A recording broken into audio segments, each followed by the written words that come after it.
Welcome to the Mystical Truths Podcast. This is Rebecca, and I'm really glad you're here. Let's unlock your world. I'd like to welcome back to the show Mary, who would like to talk today about funerals. I really am looking forward to this topic. So, hi Mary, welcome back. Hi, thanks for having me. So you had some thoughts about funerals. Like what bugs you or do you really like? Okay, well, what really bugs me, as you know, I've recently had a loved one pass away, but a couple of months ago, my husband had a cousin who had passed away, and we went to the funeral home for the viewing and all that stuff. And I'm thinking, I mean, I knew this guy for a long time, but hadn't seen him in years. He hated funerals. He was one that, unless it was like someone who was like super close, he would not go. And everybody kind of always looked down on him for that, myself included. I would think, wow, that's kind of cold. Well, now, I mean, I've completely changed my view about it. I can't stand going. I cannot stand going. And, you know, I think I told you this last person that I knew that passed away, I didn't find out about the funeral until after the fact. And it was a mixed blessing. Mm-hmm. I felt a little bit guilty because I didn't go, but relieved at the same time. Isn't that interesting? Yeah. And so the gentleman that died, did they have a funeral for him? They did have a funeral. We went to the viewing. We did not go to the funeral. We both had to work. So even though he didn't like funerals at all, was it his decision to have the funeral before he died?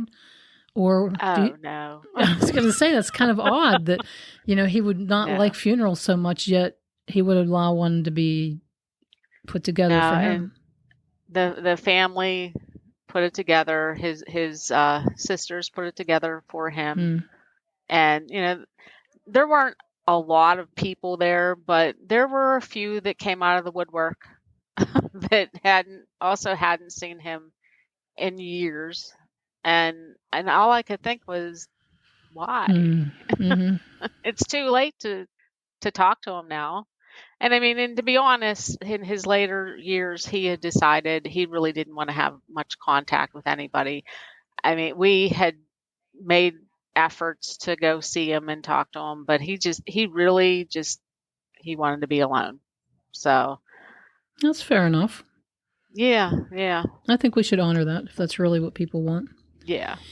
And I find it interesting, really, that, you know, that he just did not like funerals, yet they had one anyway, which is not necessarily honoring him or the person that he was.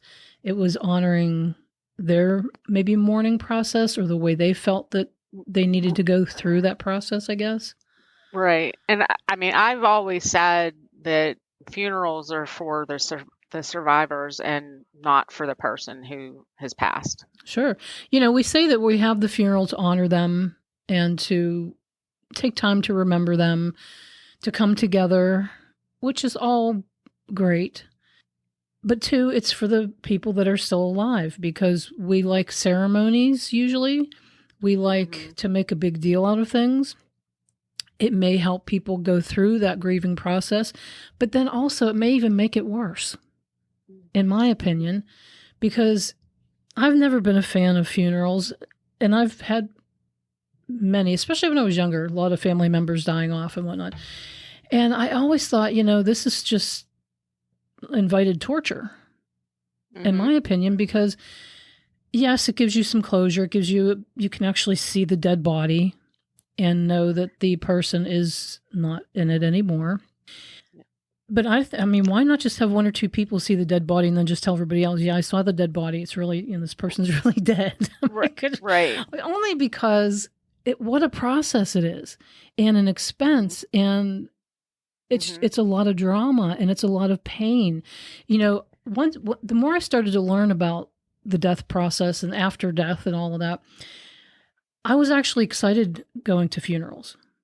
because I was able to really tap into what was really going on and sometimes sense the energy of that soul there. And I had to watch because after I really started to get this, the next couple funerals I went to, I had a smile on my face. I'm just really loving the whole thought that this person is done with the physical experience and no longer physically focused. It felt really good. And I thought, I have to really watch myself because people are going to think that's disrespectful and that I don't honor, what they call their loss. And I remember, growing up seeing all kinds of drama at funerals, people just throwing themselves over the body and why did you do this to me? Or just days of sorrow and feeling really bad about the death experience and the whole, it's part of life. This is something that we have the opportunity to watch animals and insects and people come and go while we're still here, because that's supposed to help us get used to the fact that this is all temporary. And that the animals just show us that in and out, they come in and out, in and out. This is not a big dramatic thing. And when we start to understand what's really going on for the soul, we're excited about one coming in, and we're really excited about one that's withdrawing focus.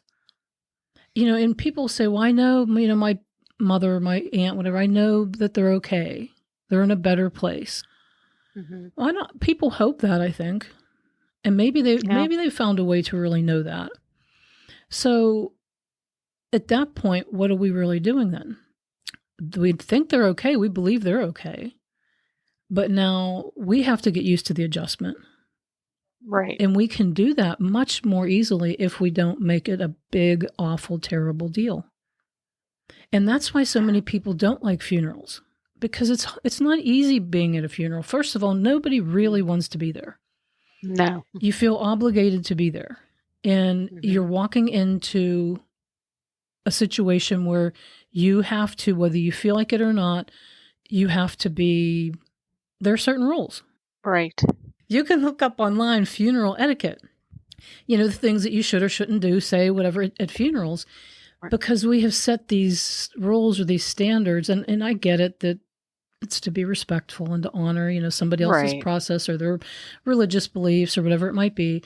And that's, we should all do this however we want to do it. But to me, it just is a lot of unnecessary pain or just uncomfortableness. Even if people aren't necessarily mourning the person, it's still very uncomfortable. And then we all gather together with our sad energy and expect that to help somehow. And it doesn't help. I think the more people learn about what life is like outside of this life, I think we would be much more prone to celebrate the person's life and get a lot easier about life and death. I was looking up a few ideas, about because I thought, what about the funeral stuff? What about it?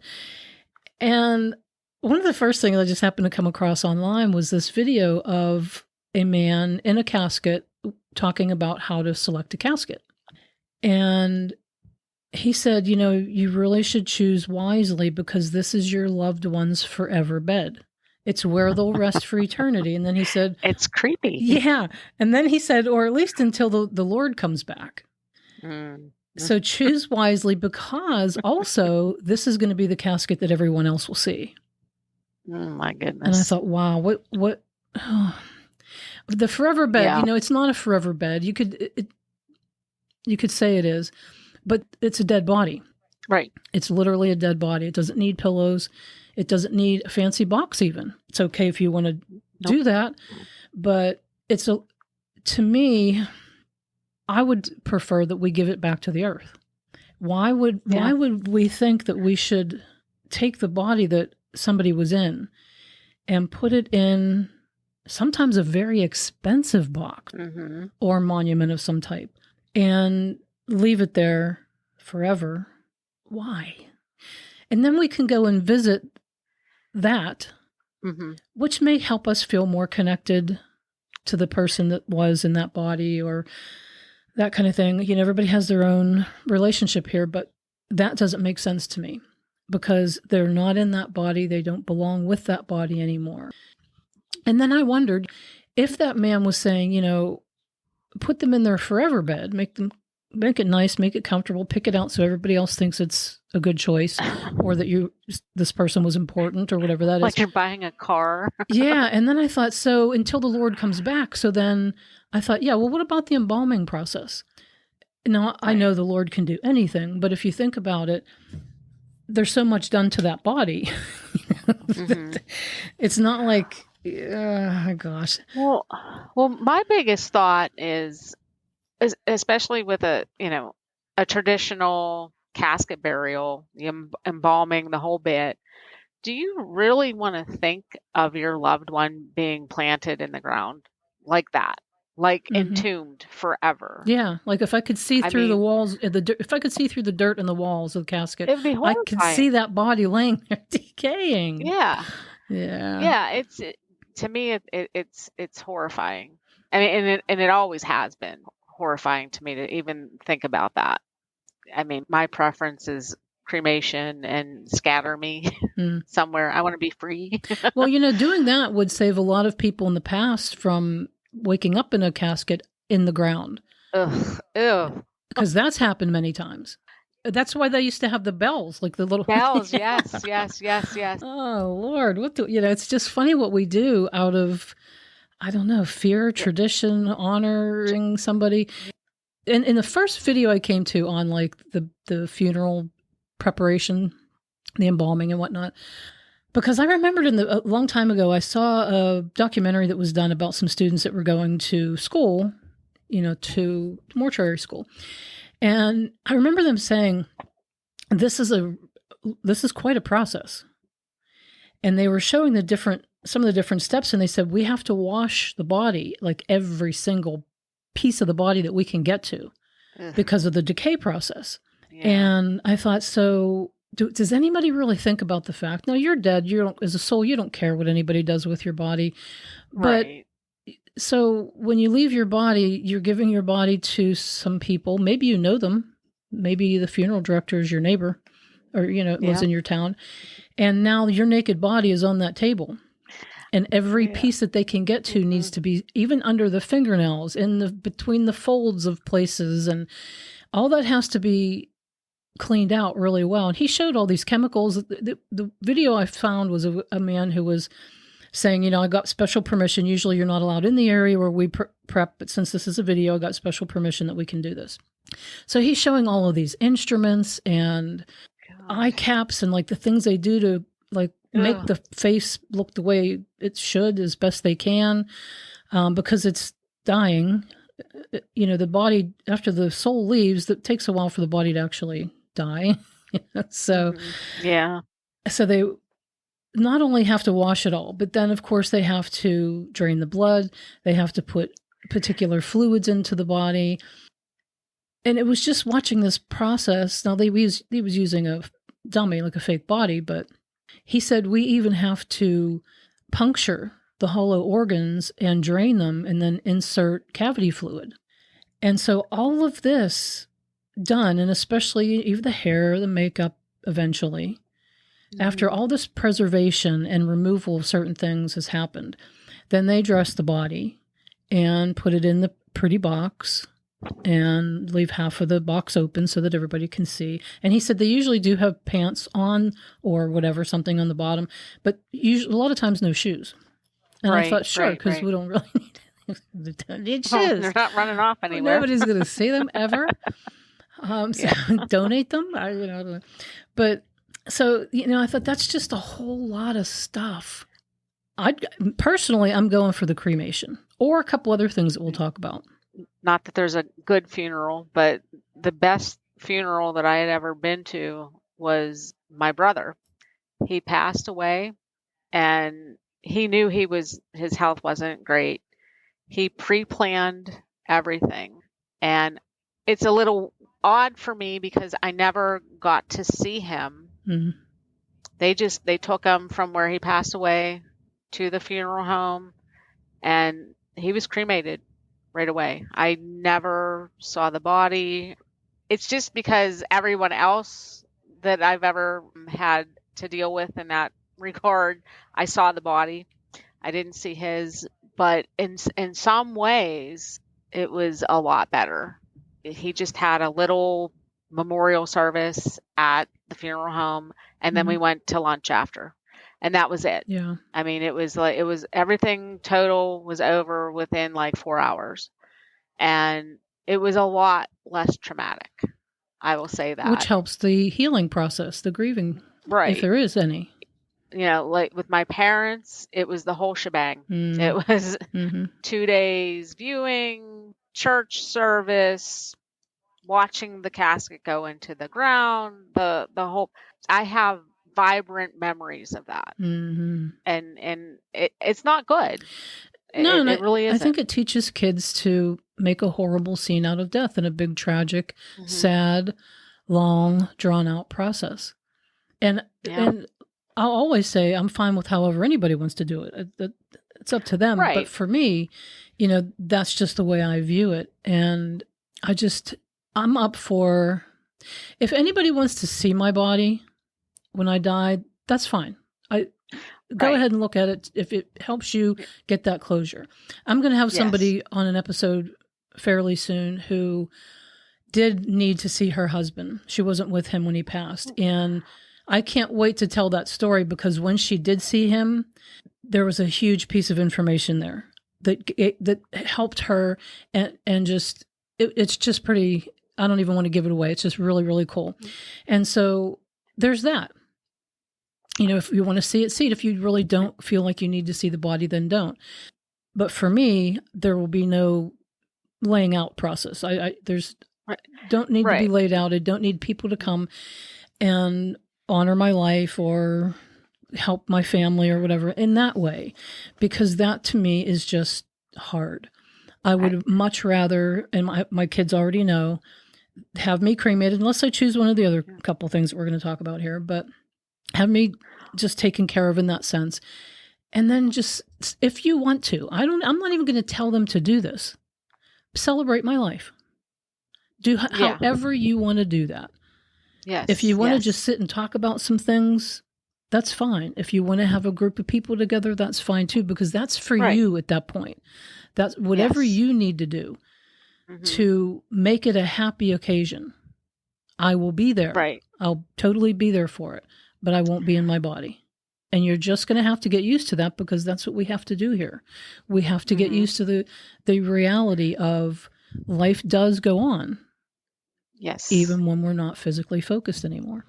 I totally get the close family members, like husbands, wives, sons, moms, dads, close knit family. Absolutely. I do believe they should be able to see them, you know, briefly, but that, like you said, the whole process, the whole being laid out and having people that haven't seen you in 10 years that are just like curious, you know, but yeah. And there's even we have religious funerals, non-religious, we have the celebration of life.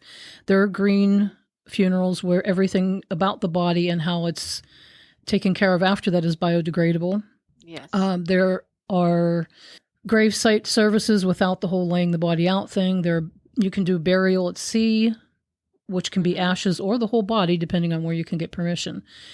And then there's a whole revival of the home funeral experience. There is a National Home Funeral Alliance. I watched a video of a few women from that alliance, and they've got a full website, all the instructions, there's all kinds of material, resources on there, even the legalities behind it.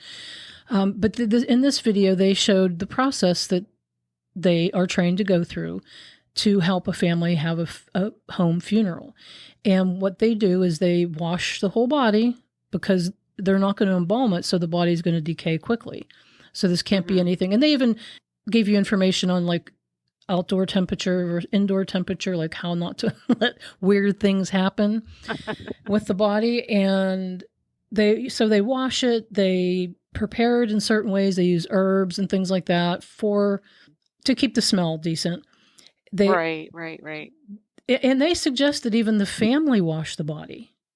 It's like a ceremony where the family can, kids included if you want, can wash the body and tell stories as you see a scar here or, calluses on the hand, it just brings up stories and even laughter if like some body fluids or air escapes from the body while you're doing the process. They're like, humor can be a part of this. And I thought, well, it was kind of cool, but I thought, okay, but again, I don't want my family washing my body. Nope. Not for any other reason that if I had to wash my parents' body after they died, I don't know, I could do it, but I just don't, like, why? Like, why? Why? Yeah. What? Yeah. Let's just hire you. We can hire you to wash the body. Because they wrap it, they put clothes on it and then they wrap it in a shroud and put flowers on top. And, then the family can come in and do whatever they want to do, ceremony or just say goodbye or whatever. But this is done at home. And I thought, well, that's sure. Why not? I mean, if that's what works for somebody, that's another option. But it would have to be a kind of quick one. Oh, yeah. I came across this article of 74 ways to never say die. And so instead you say like passed or perished or on the other side, resting in peace, or the person unalived themselves. Oh. And I had to read it. I'm like, unalived themselves, which is what you say if somebody commits suicide. The person unalived themselves. And I thought, so can't we just say like they died and that they committed, like they just killed themselves? You don't have to say committed suicide because that sounds like, that's just weird. But they took their own life. They ended their own life. Mm-hmm. They chose to leave and withdraw focus from the body. They did it on purpose. Because again, we don't have to make that a big hairy deal either. Right. Because maybe if we didn't, people wouldn't do it in ways that are kind of extreme and hard for the family to see. But I feel that if somebody wants to voluntarily leave this life, spiritually speaking, from anything I've ever connected with, we have complete freedom to do that. We're not in any trouble for it. It's not a horrible idea. It also is not the best option. Because generally speaking, once that happens, the soul withdraws focus and then sort of has thoughts along the lines of, oh, like I was that far into that life, I probably could have done some things and approached it a different way, and maybe I should have just stuck that out. Yeah. But it's not, it's there's no guilt there though. There's no like feeling like you're in trouble. It's just a realization of, well, you know what, I probably could have gone further with that, but I didn't. Mm-hmm. Yeah. Now I see what that has caused maybe for other people. But I think we also see that the reason why it torments other people is because of their own beliefs about death and dying. So that has to be considered too. Whether somebody dies naturally or they take their own life, what that does to the people still here in bodies is not on the soul that left. That's on us. Mm-hmm. What we do with it and how that torments us or compliments us going forward, that's really on us.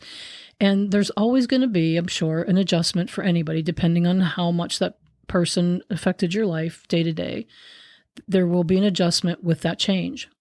Mm-hmm. But it doesn't have to be so painful and so sad and as awful as we've made it out to be.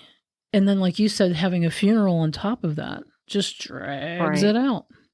Mm-hmm. So I thought, what are the other options today? To just that embalming and put the body in a box, and whether you have a layout or not, what are the options there? And so some of the other ones are to go green, which means, let's see.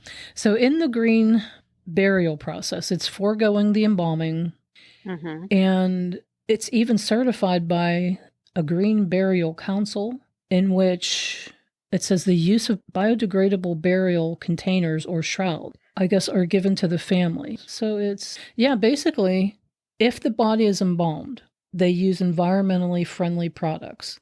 And then the container that the body or the remains are put in would be biodegradable as well. So everything about that even if the person has clothes or whatever, everything has to be biodegradable, or the Right. body has clothes, I should. Makes sense. And then there's rest at sea.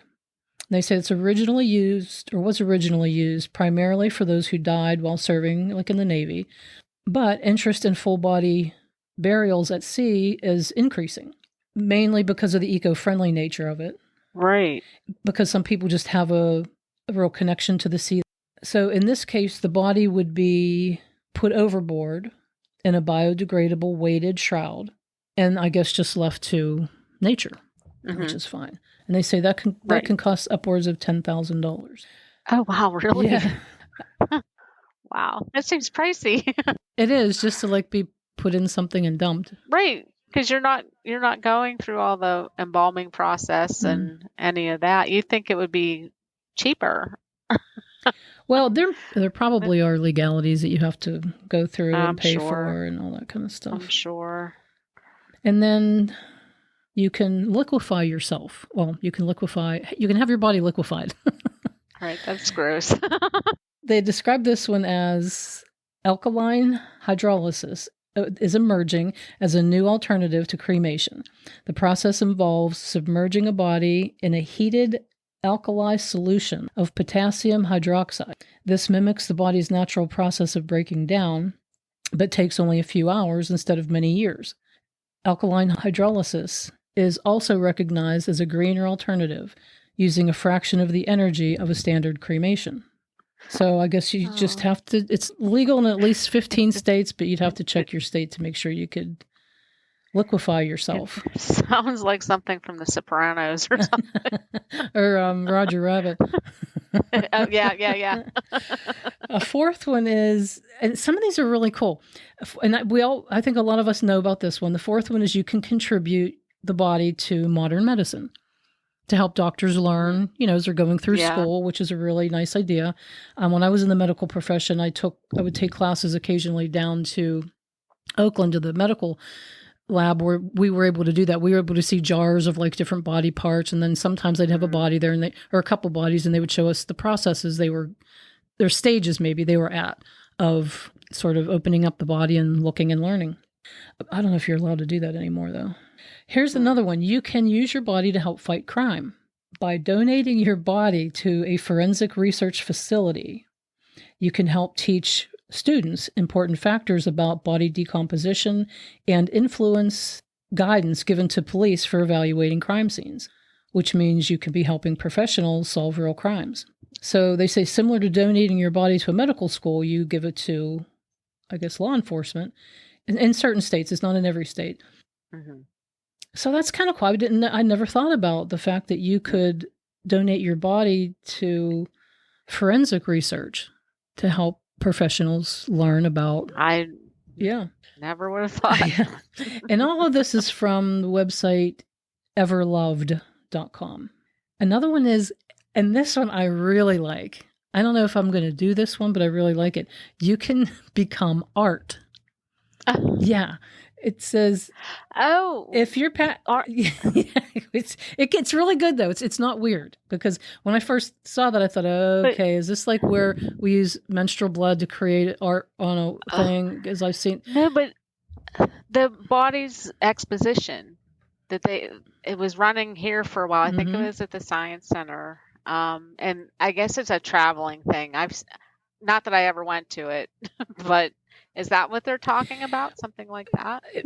Like, I guess they use actual cadavers and they I don't know, they pose them. I don't know how, I've never been, so. That must be, because the website that they link on here is called Body Worlds.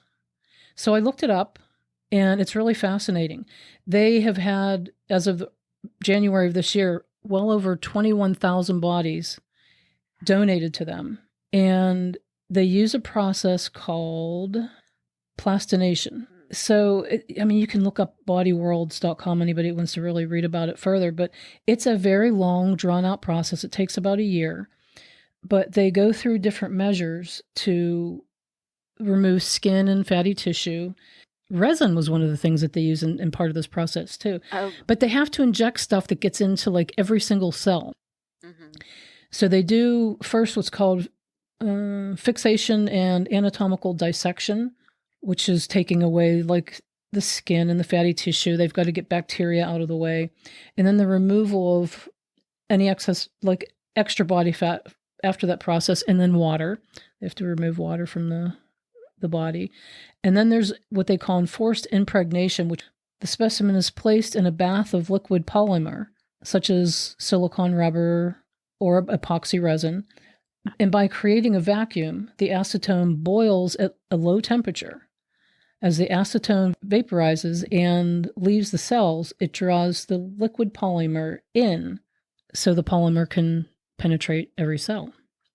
And then they position the body because it's still pliable at this point. So since the body is still movable, they can put it into these interesting positions. And they say they really have to know their anatomy to make sure that they are placing the body in a way that it actually would stretch or bend or whatever. And then they have a curing process which hardens it then, and it stays in that position. However, they may position it as somebody sort of in a running position or in a sitting thinking position. So I like that your body can become real art. And this is all over the world, by the way. They have stationary, like that's a traveling thing that you were talking about, but they have stationary museums that you can go to and see these collections. It almost sounds like a wax museum. In a sense, yeah. And they say that this was really somebody's body, though. Like they didn't just create this, and it looks really good. Wow. What you're looking at, somebody lived in this body. Wow. And then they have other parts. Almost like taxidermy. Yeah, without the skin and the fatty tissue. They have animal exhibits too. They even have like body part, like the heart, so that people, and this is even for medical students too, can learn by looking directly at a real heart that's just been preserved to just sort of stand in air so that it can be viewed in 3D. Another thing you can do is make cars safer. Never thought about this one either. Apparently, since like the 1930s, bodies have been donated to researchers to do crash testing. Oh my gosh. So that they can see what really happens to the body. Oh my gosh. Yeah. Uh-huh. Oh, wow. And then another is your body can be returned to soil. But in this case, they say, May 21st, 2020, Washington State became the first state to allow legal human composting as a method of disposition for the deceased. If you choose this method, your body will naturally decompose and will become usable soil that's returned to your family. The soil can be used to plant trees, start a garden, or can be spread somewhere of your choosing. So that makes a lot of sense. Yeah, they'll actually let your body decay quickly into compost that your family can receive the soil, use it to plant a garden. I don't know. Why not? Like, yeah. It seems funny to kind of think about it, but it's a really good idea because I like the fact that I think we should return the body to the earth. And that's just one creative way to do it. Right. And it's usable. Mm-hmm. There's no waste. I mean, I'm sure people would get weird with it and say, well, if we put this in our garden, or is it sort of like we're eating the body of that was, I don't know. I mean, I'm sure people could get weird with it. Well, you can do something, if you plant just an oak tree or something like that. Mm-hmm. I mean, well, and two, I mean, everything is, there's been a lot going back into the soil. I mean, dinosaurs are in our soil, so it's all edible, and in that sense that if you think it's repurposed, this is just energy that is reworking itself, recycling itself. So it's not really that body at all. This is energy that we're talking about, that is like when you burn a box. Mm-hmm. When you burn a box, the box doesn't go away, it changes the makeup. Right. Okay, and then the last one is you can become a tree. Oh no, there's two more, sorry. You can become a tree. Your body can become a tree. There you go. The ashes can be mixed in with soil to grow a tree. And then the last one is you can have your ashes sent into space. Oh, yeah, I've heard about that one. Yeah, I heard about it briefly too a while back. They say, so if you prefer to leave our atmosphere and be sent into the unknown, you can choose to have your ashes sent into space with companies like Celestis. I guess so, yeah. Celestis is Celestis. And they say you have multiple options of placement and orbit, including the option to have your remains sent to the moon. Now, I'm sure that those options are probably more than $10,000. Oh, yeah. Out of my budget. But, you can't take your money with you anyway, so why not This is true. spend This it is on? true.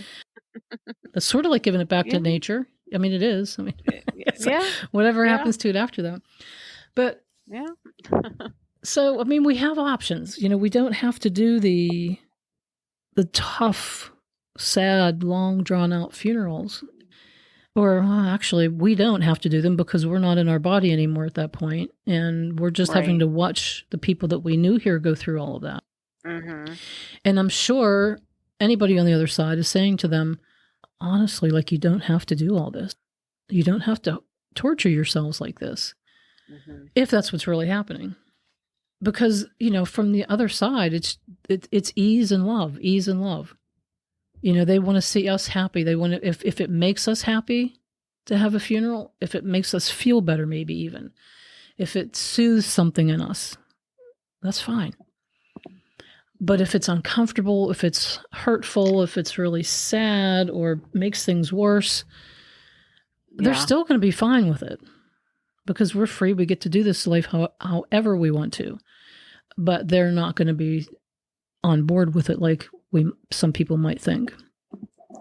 And I know too that some people think if we don't have a show and we don't feel really sad, then that soul, who I believe is still living on, will think I don't care, or that I don't think that their life was important, which is not accurate, because from the other side, we don't judge life that way at all.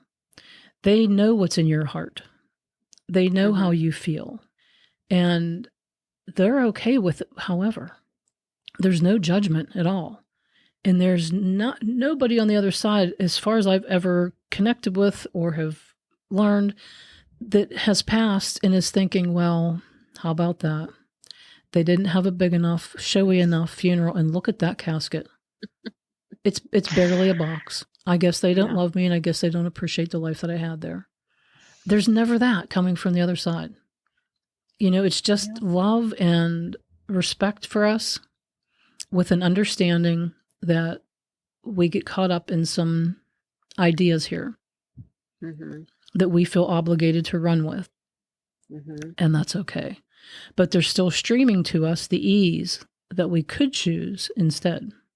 How do you want your end to play out? When you have withdrawn your focus from your body, have you decided what you want done after that? I definitely don't want the big show. Of course, I want my immediate family to be able to say goodbye, of course. If they want to go out and have a picnic or a nice meal or whatever, afterwards, and reminisce, that's great. But I'm for cremation or some kind of natural burial would be fine. I don't want to be entombed in a forever box. I mean, preferably, I don't know. I envision being scattered over Mount Washington or something like that, because I always like the view. There you go. But and you'll still be able to see that view after you die if you want. This is true. This is true. It will not be unviewable by you. My preference is, I let my kids know what I think is a good idea, and then they can do it however they want. Right. Yeah. My preference would be short and sweet, whatever fits their adjustment to me not focused through my physical body anymore. Whatever fits the adjustment for them that isn't, I mean, I don't even want something like, if it's traumatic, like you're going through this adjustment, but now you have to organize this big celebration of life. Right. Well, if it's too much, or if it's not, don't do it. I've told them, I will always know that you love me. So whatever you do, however you want to do it, that's really up to you. Find your ease in it. If you want to do a funeral, even though it wasn't my preference, do it, because I'm going to be on the other side thinking, okay, hey, if it rings your bells, do it. Just like I've had people come to me and say, well, they didn't do what this loved one wanted done after the person died. And that's just terrible. That's wrong. And now that person, the soul that was that person, is probably very upset. And they really aren't. They're looking for our happiness. They're looking for our joy. They're looking for what lights up for us. That's what rings their bells. They're not upset that we don't honor them or whatever in ways that we thought while we were in a human body were going to be important.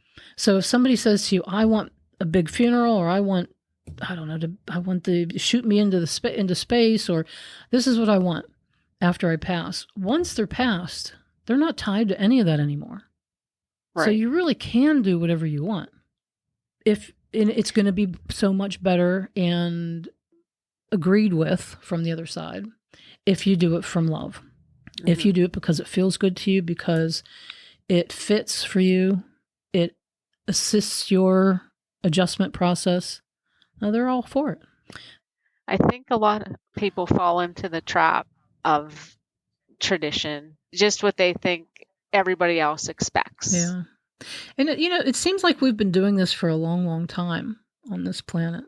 And, there are different cultures that do things maybe way different than what we've mentioned here in this episode. But in any case, it seems like we have a pretty long history of making a whole process out of the transition experience for the person that passed, which is, I think it's great in so many ways, but I do think I agree that only when it feels good, only when it's really a true, right. I don't even want to call it celebration, a true release or relief or, moments of adjustment. Comfort, yeah, for the people here. So I don't know, maybe we have sparked some new thoughts. And I think as we go further into the future, I think more and more people, and that's why you're seeing with, the article that I read, with different types, different choices, even more eco-friendly choices. That's why we're seeing more of this, because I really believe that we're moving more into ease on a lot of things, not just death and funerals. But I think we're moving more and more into more natural things and more ways of ease. And I think it does feel better to a lot of people to think, well, when I don't need my body anymore, it will be returned to the earth or become useful in some manner. You can donate body parts. Why not do that? Right. You don't have to donate the whole body, but you can donate a lot of tissue from the body and then have whatever done that you want done. I mean, and I prefer that too. That's on my thing to be a donor. I would much rather somebody benefit from parts of my body after I'm done with it than to have it all just chucked back into the earth or burned or whatever stuff. Sure, take pieces off of it. It's like it's no different than a car. When you get out of your car, you don't need it anymore. If you're done with that car, then maybe somebody could use the tires. Maybe somebody else needs the engine for their vehicle or whatever. Part it out. Yeah. Make some use out of it. Because the human body is a machine. It's a living, breathing machine. And we know that while we're in it, we can have parts replaced. So why not let some of those parts go and help somebody else when we don't need them anymore? It is amazing. It is. So, well, I wish you